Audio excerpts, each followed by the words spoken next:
Guys, আর life in one থেকে সমস্ত ফ্যামিলি মেম্বারকে জানাই হ্যাপি নিউ ইয়ার।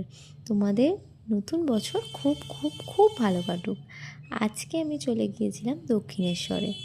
না না, আমি একা একেবারেই যাইনি। আমি আর আমার কলেজের দুই বান্ধবী তিনজন মিলে গেছিলাম দক্ষিণেশ্বর আর বেলুড় মঠে।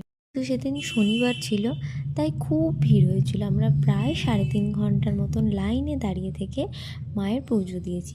তবে হ্যাঁ, শান্তি এক জায়গাতে, মায়ের দর্শন পেয়ে। তো হ্যাঁ, তারপর পুজো দিয়ে আমরা একটুখানি কেনাকাটা করতে বেরিয়েছিলাম। না না, আমি কিছু কিনিনি, আমার দুই বান্ধবী টুকটাক একটু কেনাকাটি করছিল, আর ওরা ভিডিওর সামনে আসতেও একটু একটু লজ্জাও পাচ্ছিল।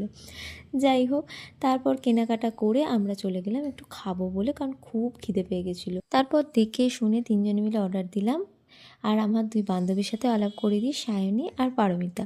তো হ্যাঁ, এই পর্যন্ত ভিডিওটা ছিল। ভালো লাগলে লাইক, কমেন্ট, শেয়ার, সাবস্ক্রাইব করে দিও। দেখা হবে নেক্সট ভিডিওতে।